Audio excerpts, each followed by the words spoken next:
Mission career classes की history की दूसरी क्लास में आपका स्वागत है।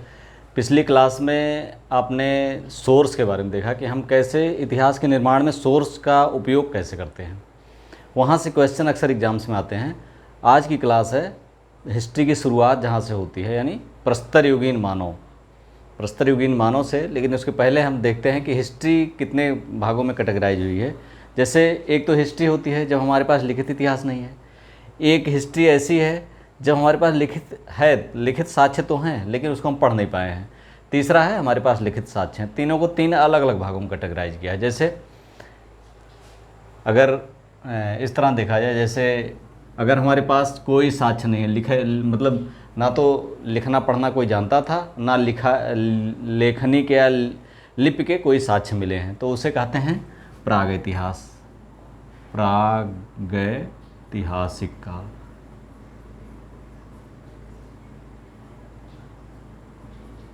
कौन सा काल कहते हैं? प्रागैतिहासिक काल। ऐसा काल जब तो ना तो लिपि के साक्ष्य मिले हैं, ना उसके पढ़ने लिखने के साक्ष्य मिले हैं। दूसरा है जब हमें लिपि के साक्ष्य तो मिलते हैं लेकिन उसको पढ़ा नहीं जा सका है, जैसे आदि इतिहास।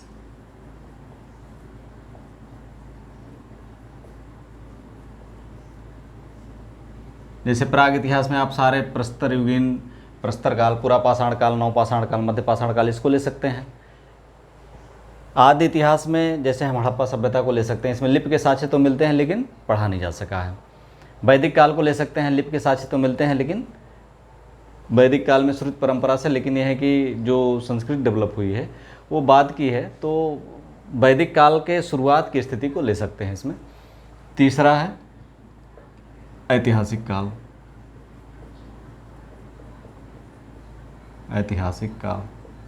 जो हमारे पास लिखित साक्ष्य भी हैं और इसको हम पढ़ पाते हैं। आज हम पढ़ेंगे प्रागैतिहासिक काल। कौन सा पढ़ेंगे? प्रागैतिहासिक काल। प्रागैतिहासिक काल में प्रस्तर युग। क्या पढ़ेंगे? प्रस्तर युग। प्रस्तर युग पृथ्वी हम जानते हैं 4 अरब वर्ष पुरानी है। क्या अरब वर्ष पुरानी है? 4 अरब वर्ष, लगभग 4 अरब वर्ष पुरानी है पृथ्वी। और इस 4 अरब वर्ष की पृथ्वी को 4 भागों में बांटा गया। इसके कालखंड को 4 भागों में बांटा गया है, जिसमें अंतिम जो 4 में चौथी जो है, लास्ट वाली है, वो क्वार्टरनरी कहलाती है। क्या कहलाती है? क्वार्टरनरी माने चौथी, चतुर्थकी कहा जाता है। पहली अवस्था, दूसरी अवस्था, तीसरी और चतुर्थकी अवस्था को 2 भागों में बांटा गया है। चतुर्थकी अवस्था को भी 2 भागों में बांटा गया है। प्लाइस्टोसीन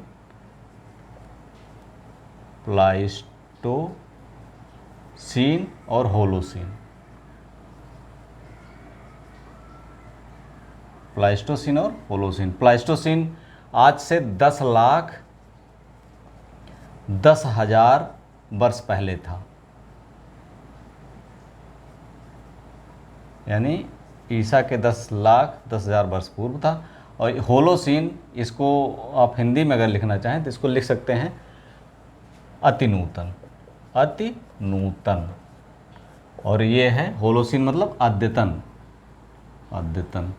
ये आज से 10,000 वर्ष पूर्व, 10,000 वर्ष पूर्व था। से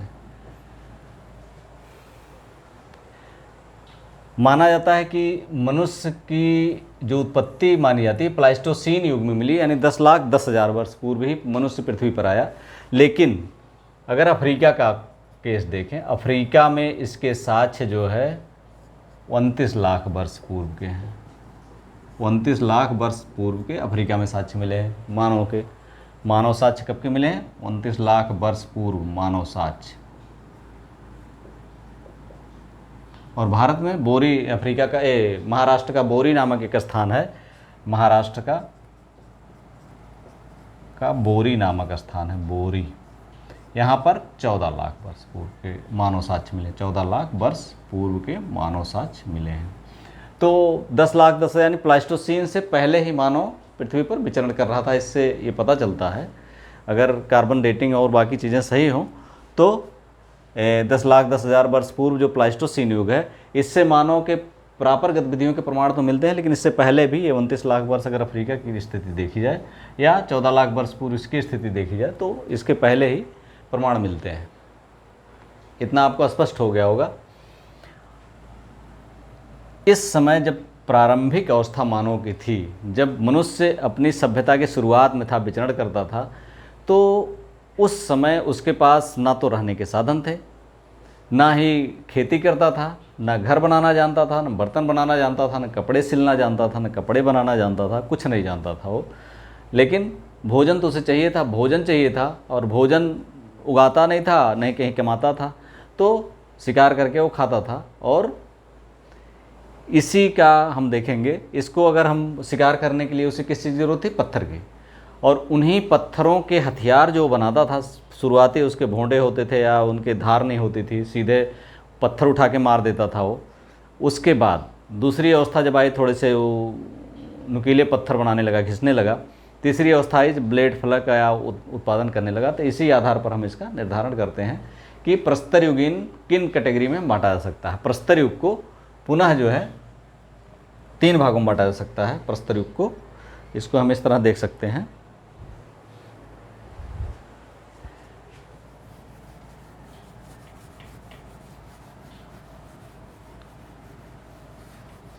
प्रस्तर युग जो है 3 भागों में बांटा जा सकता है। जैसे यहाँ से देखिए, प्रस्तर युग ऐसे कर दीजिए, लाइनिंग कर दीजिए यहाँ तक।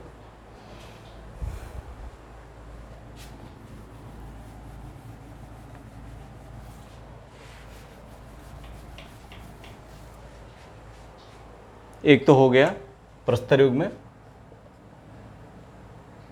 पूरा पाषाण काल, पूरा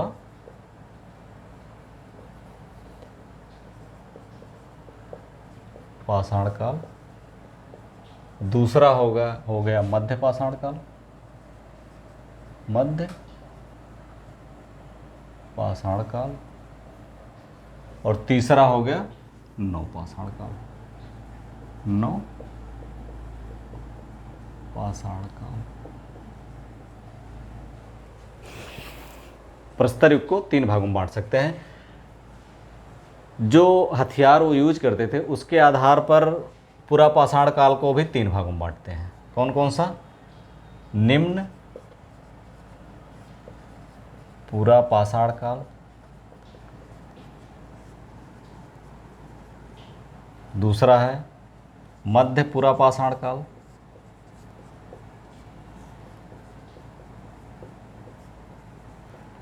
और तीसरा है उच्च पूरा पाषाण काल।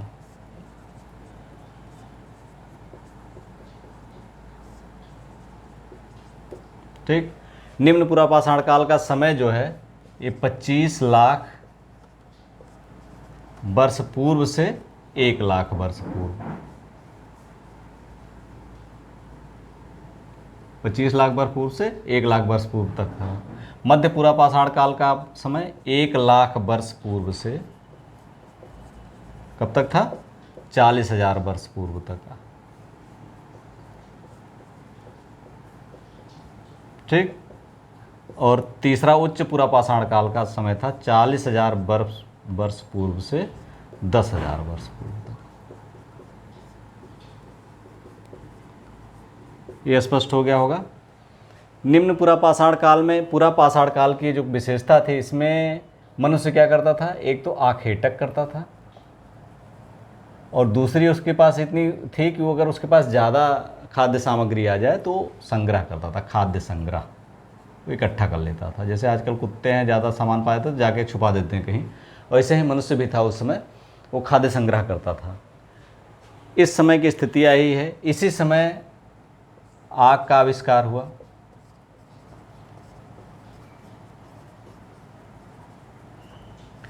इसी समय कुल्हाड़ी, पत्थर की, ठीक, हस्तकुठार जिसे कहते हैं, कुल्हाड़ी का आविष्कार हुआ। पल्लवरम नामक स्थान पर 1863 में खोजा गया। रॉबर्ट ब्रुसफुट ने खोजा था सबसे पहली बार। दक्षिण भारत के पल्लवरम नामक स्थान से आग का आविष्कार इसी समय हुआ, निम्न पूरा पाषाण काल की स्थिति में। इस समय के जो स्थान है उसमें इलाहाबाद, मिर्ज़ापुर की, जिसे वहाँ का पाकिस्तान का सोहन घाटी, सोहन घाटी, इलाहाबाद की बेलन घाटी और मिर्ज़ापुर की सिंगरैनी। ये 2-3 जगहें हैं जहाँ से हमें इसके साक्ष्य मिले हैं। इसके अलावा भीमबेटका की गुफाओं में या भीमबेटका के नामक स्थान पर भी इसके नर्मदा घाटी में भी कुछ साक्ष्य प्राप्त हुए हैं। मध्यपुरा पाषाण काल में, मध्यपुरा पाषाण काल की जो स्थिति है 1 लाख वर्ष पूर्व से 40,000 वर्ष पूर्व, यहाँ पर मध्यपुरा पाषाण काल का जो साक्ष्य मिला है उसमें भी लगभग नर्मदा घाटी से साक्ष्य मिले हैं। इसके भीमबेटका से जो शैलचित्र मिले हैं मध्यपुरा पाषाण काल के ही चित्र हैं। उच्चपुरा पाषाण काल की भी स्थिति जो है इसी तरह से है। इसमें और थोड़े से औजार जो थे वो थोड़े से नोकदार हो गए। अब आते हैं मध्य पाषाण काल में। मध्य पाषाण काल में ये आखेटक, खाद्य संग्राहक और था ही पहले से अंतिम अवस्था में पशुपालक भी हो गया। क्या हो गया? पशुपालक भी हो गया। इसका जो समय था यहाँ 10,000 वर्ष पूर्व तक, 10,000 वर्ष पूर्व से 10,000 वर्ष पूर्व से 4,000 वर्ष पूर्व तक हो गया। ठीक, यहाँ पर जो प्रमुख स्थान पाए गए हैं, राजस्थान का बागोर, बागोर जो है राजस्थान में है, और मध्य प्रदेश का आदमगढ़, आदमगढ़। उत्तर प्रदेश की अगर बात की जाए तो उत्तर प्रदेश में जैसे उत्तर प्रदेश की अगर बात की जाए तो उत्तर प्रदेश में ये स्थान जो प्राप्त हुए हैं उसमें लखहिया, ये मिर्ज़ापुर में है, लखहिया मिर्ज़ापुर, यहाँ से 17 नरकंकाल मिले हैं। कितने? 17 नरकंकाल, ये पूछा गया है। इसके अलावा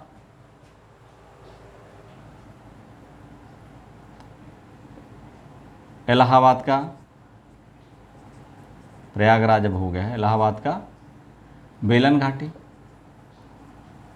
बेलन घाटी में लोहंदा नाला, कहाँ से? लोहंदा नाला। यहाँ से एक अस्थि निर्मित मूर्ति मिली है जो कौशाम्बी संग्रहालय में अभी रखी हुई है। इलाहाबाद के अलावा प्रतापगढ़, ये यहाँ से प्रतापगढ़ से जो मिला है, यहाँ पर महदहा, दमदमा, सराय नहर राय, सराय नहर राय, महदहा, दमदमा, ये 2-3 जगहें जो है बहुत इम्पॉर्टेंट हैं। यहाँ से एक तो गर्त चूल्हे मिले हैं। क्या मिले हैं? गर्त चूल्हे। दूसरे मानव समाधान, और तीसरा दमदमा से मिला है युगल समाधान। जैसे वहाँ लोथल मिला वैसे यहाँ भी युगल समाधान, युगल समाधान के साक्ष्य प्राप्त हुए हैं। ठीक, ये यहाँ से इम्पॉर्टेंट चीज़ें हैं। फिर नवपाषाण काल की बात आती है। नवपाषाण काल में ये सब आखेटक, खाद्य संग्राहक, पशुपालक तो चलते रहे, लेकिन यहाँ पर एक और पेशा जुड़ जाता है, खाद्य उत्पादक हो गया, खाद्य उत्पादक। इसके साक्ष्य हमें कहाँ मिलते हैं? पाकिस्तान के मेहरगढ़ से। मेहरगढ़ से हमें 7,000 ईसा पूर्व से, यहाँ पर हम मान सकते हैं 7,000 ईसा पूर्व से 2500 ईसा पूर्व तक। ठीक, मेहरगढ़ से 7,000 ईसा पूर्व के साक्ष्य मिलते हैं। यहाँ पर संभवतः जो संस्कृतियाँ थी प्रस्तरकालीन, चूँकि मेहरगढ़ ऐसे स्थान पे है जहाँ से मध्य एशिया से, अफ्रीका से, चाइना वाले क्षेत्र से एक मध्य क्षेत्र में पड़ता है, तो हो सकता है कि यहाँ इस तरह से, चूँकि एक चौराहे की तरह था, तो इस तरह से यहाँ पर लोगों का मिलना जुलना होता था। सबसे पहले यहाँ पर ये हुआ बस्ती बसी। अब खाद्य उत्पादक मतलब कृषि, जौ और गेहूँ, ये उत्पादन करते थे, मेनली जो उत्पादन करते थे। हम जानते हैं कि जो हड़प्पा सभ्यता के लोग हैं वो भी यही उत्पादन करते थे।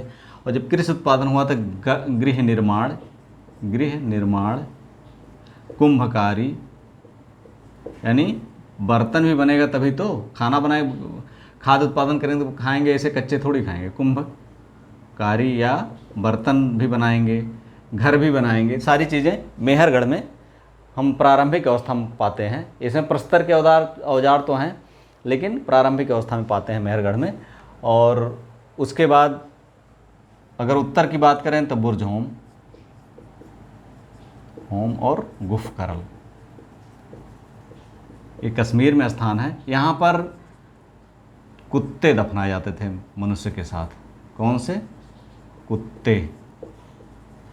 मनुष्य के साथ कुत्ते दफनाए जाते थे, संभवतः मालिकों के साथ दफना दिए जाते थे उनके पालतू कुत्ते। और दूसरी चीज़, सबसे पहले पालतू बनाने वाला जानवर कौन सा है? कुत्ता। यहाँ पर जो हम पशुपालक की स्थिति बताते हैं तो वहाँ पर कुत्ता ही सबसे पहले पालतू था। और दूसरे गर्त निवास, गर्त आवास, यानी ठंडी बहुत पड़ती थी कश्मीर में तो क्या करते थे, गड्ढा खोद के उसके नीचे रहते थे। इग्लू की याद आती है, जैसे इग्लू, इस्किमो लोग इग्लू बना के घरों में अंदर रहते हैं, बर्फ़ ऊपर गोला ढक लेते हैं बर्फ़ से, तो ऐसे यहाँ भी गर्त आवास था। दो चीज़ें महत्वपूर्ण हैं। इसके अलावा अगर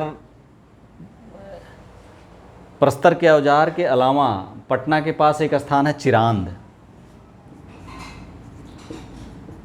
यहाँ से हमें हड्डी के औजार मिलते हैं। हड्डी के औजार मिलते हैं। क्यों? क्योंकि वहाँ पर प्रस्तर नहीं पाए जाते हैं, तो इन्हें शिकार करने के लिए हड्डी के औजारों का प्रयोग करते थे। इसके बाद दक्षिण भारत, मेघालय में भी, दक्षिण भारत की नर्मदा घाटी और तुंगभद्रा के पास। इसके अलावा अगर हम कर्नाटक का पिकलीहल देखते हैं तो वहाँ पर क्या करते थे, मवेशी इकट्ठा करते थे। मवेशी एक बाड़ा बना करके, जैसे कहीं रुके हुए हैं लोग, आज भी लोग रेवड़ लेकर के, पशुओं का रेहड़ लेकर के चलते हैं, तो मान लिया रुके हुए हैं तो एक जगह पर पशुओं को बाड़ा बना करके, खूंटा बांध के नहीं बांधते थे, एक बाड़ा बना देते थे चारों तरफ से, उसमें पशुओं को रखते थे, तो गोबर करते थे। गोबर से वो भर जाता था तो उसके बाद दूसरी जगह उनको पशुओं को शिफ्ट करते थे, बाड़ा बनाते थे, उस जगह को छोड़ देते थे, सूख जाता था, सारा गोबर जला देते थे, वो जगह फिर खाली हो जाती थी। तो इस तरह के राख के ढेर पिकलीहल में मिले हैं। और ये राख के ढेर आज भी हमें उसकी, उस समय के पशुपालन के जो तकनीक है उसकी गवाही देते हैं।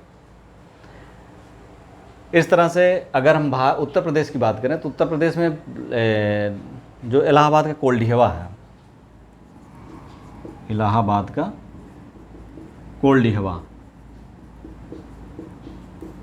यहाँ 6,000 ईसा पूर्व का चावल के सबसे पहले साक्ष्य यहाँ प्राप्त होते हैं कोल्डिहवा से। ये भी नवपाषाणकालीन स्थल है जहाँ से चावल के साक्ष्य प्राप्त होते हैं कोल्डिहवा से। और नवपाषाणकालीन लोग जो थे वो पशुपालन, खाद्य उत्पादन, गृह निर्माण, कुंभकारी और संभवतः पहिए का आविष्कार भी पहले ही हो चुका था, चूँकि पहिया और आग जो है शुरुआती स्थिति में ही यहाँ निम्न पुरापाषाण काल में ही लोगों ने निर्माण कर लिया था। तो ये सब चीज़ें चलती हैं और यहाँ पर डेवलपमेंट इस तरह पहुँच गया कि आगे जो रॉ मटेरियल था हड़प्पा सभ्यता के लिए, नगरीकरण के लिए, हड़प्पा सभ्यता के लिए और नगरीकरण के लिए जो रॉ मटेरियल था वो लगभग तैयार हो रहा था। आगे जब ताम्रपाषाण संस्कृत और सिंध घाटी सभ्यता के बारे में आप अगली क्लास में जब देखेंगे तो उसमें देखेंगे ताम्रपाषाण, जब हम पहला धातु कौन सा उपयोग करते हैं, पहला धातु हम उपयोग करते हैं तांबे का। तांबा और प्रस्तर साथ साथ जब उपयोग करते हैं कैल्कोलिथिक कहते हैं। और ताम्रपाषाण संस्कृति ने, नवपाषाण संस्कृत ने आगे बढ़ करके ताम्रपाषाण संस्कृत का निर्माण किया और ताम्रपाषाण संस्कृत ने थोड़ा सा आगे बढ़कर कांसे का ज्ञान प्राप्त किया और एक नगरीय सभ्यता के निर्माण में सफल हुए जो हड़प्पा सभ्यता कहलाई। हालांकि कुछ ताम्रपाषाण संस्कृतियां जैसे दैमाबाद और इनाम गांव ये भी नगरीकरण की स्थिति में पहुंच गई थी। गिलुंद में तो पक्की ईंटों का भी प्रयोग हो रहा था जो मेन मुख्य जो है आकर्षण है हड़प्पा सभ्यता का, क्योंकि पूरे विश्व में कहीं भी पक्की ईंटों का प्रयोग नहीं होता था, केवल यहीं एक सभ्यता थी हड़प्पा सभ्यता जहाँ से पक्की ईंटों का प्रयोग होता था। तो गिलुंद में जो ताम्रपाषाण कालीन स्थिति है गिलुंद में, वो वहाँ पर पक्की ईंटों का प्रयोग होता था। तो इसके बाद ताम्रपाषाण स्थिति आती है, उसके बाद कांस्ययुगीन सभ्यता, हड़प्पा सभ्यता, तीन, यानी पुरापाषाण काल, मध्यपाषाण काल, नवपाषाण काल, उसके बाद ताम्रपाषाण काल हालांकि 1000 ईसा 2500 ईसा पूर्व है, उसका समय 1000 ईसा पूर्व तक चलता रहा कहीं कहीं ग्रामीण क्षेत्रों में। तकनीकी रूप से अगर हम देखें तो कहीं कहीं हड़प्पा सभ्यता के बाद का है, लेकिन ये प्रारंभिक स्थिति में अगर देखा जाए तो पूर्व पाषाण काल की कुछ ताम्र पाषाण कालीन बस्तियाँ कुछ पूर्व हड़प्पा काल की हैं, कुछ हड़प्पा के समकालीन हड़प्पा काल के बाद की भी हैं ताम्र पाषाण कालीन बस्तियाँ। जैसे आज भी हम देखते हैं कि अगर हम देखें तो शहरीकरण की स्थिति क्या है, गांव में जाएं तभी चूल्हे मिल जाएंगे हमें, गैस नदारद है। और अगर हम दिल्ली में जाएं या उन्नत शहरों में जाएं तो वहाँ पर गैस कनेक्शन के साथ है, आपके किचन में सिलेंडर लगाने की ज़रूरत नहीं, वहाँ पर वो चल रहा, सोलर से आदमी खाना बना रहा। तो इस तरह से स्तरीकरण की स्थिति उस समय भी थी। इसी वजह से ताम्र पाषाण कालीन बस्तियाँ पहले भी हड़प्पा के बाद भी, हड़प्पा के समकालीन भी चलती रहीं।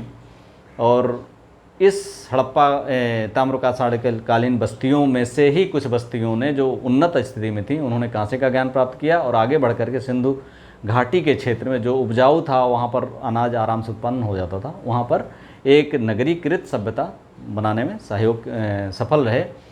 वीडियो अगर अच्छा लगा लाइक सब्सक्राइब एंड शेयर। और अगली क्लास जो है सिंधु सभ्यता और ताम्र पाषाण सभ्यता क्योंकि कल होगी।